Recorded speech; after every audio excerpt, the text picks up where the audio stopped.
ATM पर price खड़े खड़े अगर ओपन इंटरेस्ट डबल हो जाता है कॉल साइड का, तो इसका मतलब है कि more and more people are buying calls.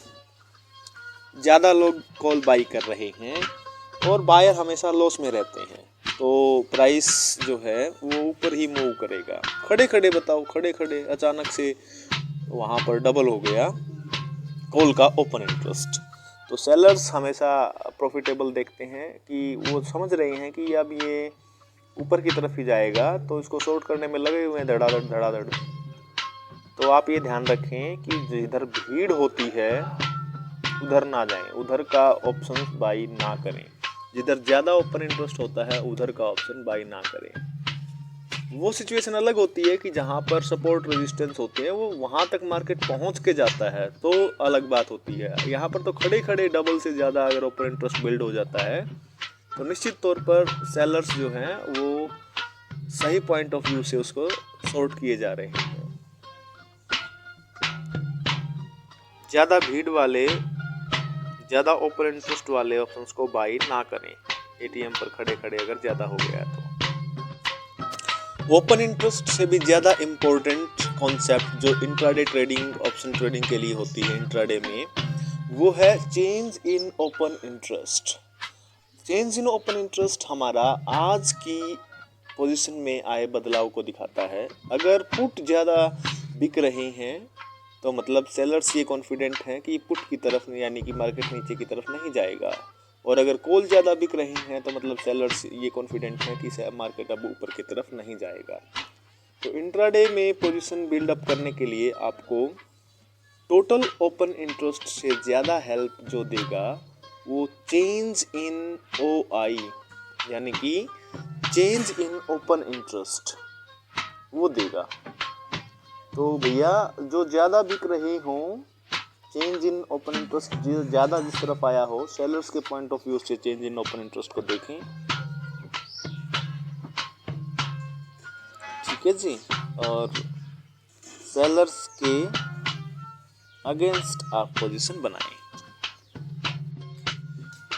See my dear, sometimes it happens that price changes due to change in open interest, but sometimes it also happens that OI changes due to price action. So ये नहीं पता होता कि OI की वजह से price change होता है या प्राइस चेंज की वजह से OI चेंज आता है। दोनों एक दूसरे को प्रभावित करते हैं, पर कौन सा किसकी वजह से प्रभावित हुआ है ये अंदाज़ा लगाना थोड़ा सा मुश्किल कार्य है। तो प्राइस के चेंज से OI का इम्पैक्ट होता रहेगा, हमें क्या मतलब है, बट OI के चेंज से प्राइस इम्पैक्ट होता दिखाई दे तो निर्णय लेना बनता है। ध्यान दें, अगर इंडेक्स में बहुत ज़्यादा मूवमेंट हुए बिना, let us say in bank Nifty within 100 points movement, समझ रहे हैं, बहुत ज़्यादा मूवमेंट हुई ना हो और दो स्ट्राइक प्राइस के ओपन इंटरेस्ट का क्रॉसओवर एक ही दिशा में हो जाए। जैसे एक बार हायर स्ट्राइक प्राइस का कॉल जो है वो पुट से ज़्यादा राइट हो जाए, फिर 10, 15, 20 मिनट, 25 मिनट के बाद में लोअर प्राइस के स्ट्राइक प्राइस का कॉल जो है वो पुट से ज़्यादा राइट हो जाए। तो मतलब दोनों ने स्ट्राइक प्राइस में कॉल ने पुट के ओपन इंटरेस्ट, यहाँ पर टोटल ओपन इंटरेस्ट की बात हो रही है, पुट के टोटल ओपन इंटरेस्ट को क्रॉस ओवर कर लिया है, जबकि प्राइस मतलब कि इंडेक्स में 100 पॉइंट्स का मूवमेंट आया भी नहीं है। तो इसका मतलब है कि डेफिनेटली कॉल्स ज़्यादा राइट होने लगी हैं, तो मार्केट जो है नीचे की तरफ मूव करेगा और रिजल्ट आपके सामने होगा in terms of increase in option premiums of put option. Thank you. एक तो एक्सपायरी के दिन जब आप ऑप्शन बाइंग करते हो तो नेक्स्ट एक्सपायरी या मंथली एक्सपायरी के ऑप्शंस बाई करें, वहाँ पर थीटा डी के कम होता है, पहली बात। दूसरी बात, अगर आप बाई करें भी तो deep in the money options को ही बाई करें, क्योंकि वहाँ पर इंट्रिंसिक वैल्यू ज़्यादा रहती है और टाइम वैल्यू कम होने के कारण उसमें थीटा डिके और भी कम रहता है। तो अगर थीटा डिके नहीं होगा या कम से कम होगा तो आपको लॉस की संभावना due to passage of time वो कम हो जाएगी। इसलिए ऐसा करें कि नेक्स्ट एक्सपायरी वाले या मंथली एक्सपायरी वाले ऑप्शंस खरीदें और deep in the money options खरीदें, वो भी प्रॉपर सेटअप पर। ऐसे ही नहीं कि कभी भी खरीद लिए, प्रॉपर सेटअप बनने पर आपकी कंडीशंस क्राइटेरिया जो हैं वो फुल हो जाएं तभी खरीदें। जब आप ऑप्शंस को सेल करने का प्लान करते हैं तो करंट एक्सपायरी की ऑप्शंस को ही सेल करना चाहिए, क्योंकि उनका टाइम डिके बहुत फास्ट होता है, थीटा वैल्यू ज़्यादा होती हैं as compared to next expiry और मंथली एंड एक्सपायरीज। तो आपको करंट वीकली एक्सपायरी को ही सेल करना चाहिए, ज़्यादा थीटा डीके का आपको बेनिफिट मिलेगा सेल करना हो तो। See my dear brother, I purchased an option of 700 rupees. So in order for the day target 10% of investment amount, that is 70 rupees, I do not need to make a target of 70 rupees on the single trade. ऐसे target नहीं बनाए जाते हैं। For example, after purchasing at 708, I put a stop loss at 698, that is 10 rupees stop loss. So my target would be only twice of the stop loss, not 10% of the option premium. तो twice of the stop loss 10 का हुआ 2 गुना 20, तो 728 रुपये पर मैं यहाँ से निकल जाऊँगा। 728 रुपये would be my initial target.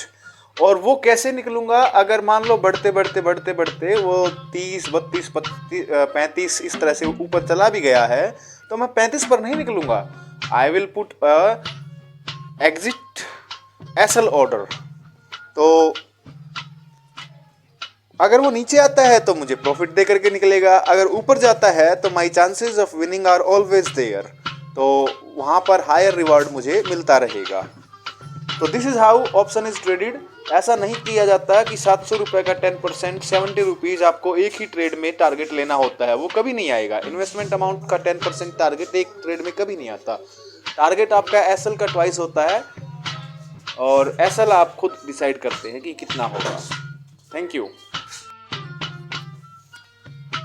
Options trading में इम्प्लाइड वोलेटिलिटी एक महत्वपूर्ण पॉइंट है to be taken into consideration. तो implied volatility of one underlying assets is not compared to implied volatility of another underlying assets in any case. तो वो किसी दूसरे के साथ में कंपेयर नहीं करनी होती। Implied volatility has to be compared with the own historical volatility of the underlying asset itself। तो ये जो आईवी होती है ये अंडरलाइंग एसेट्स की हिस्टोरिकल आईवी, खुद की हिस्टोरिकल आईवी से ही कंपेयर की जानी होती है। आईवी की नॉर्मली एक रेंज रहती है, लेट्स सपोज 30% टू 60%, या इंडेक्स के केस में लेट्स सपोज 9% टू 29%। तो जब आईवी हायर एंड की तरफ होती है, करंट आईवी हायर रेंज की तरफ होती है, हायर रेंज एंड जो 29% है, ऐसे केसेस में ऑप्शन प्राइसेस हाई होंगे, ऑप्शंस विल बी एक्सपेंसिव। तो हाई वोलेटिलिटी में हाई वोलेटिलिटी की स्ट्रेटजीज अप्लाई करें, and if it is towards the lower end of the historical volatility range, जो current implied volatility है वो lower range की तरफ जैसे 9, 12, 10, 11% है, तो फिर लो होने की वजह से implied volatility के लो होने की वजह से option prices cheap होंगे। तो another kind of option strategies can be implemented in that situation। तो ये एक इम्पोर्टेंट कंसिडरेशन है। और किस तरह से इसका यूज करना है ये भी आपको समझ आया होगा।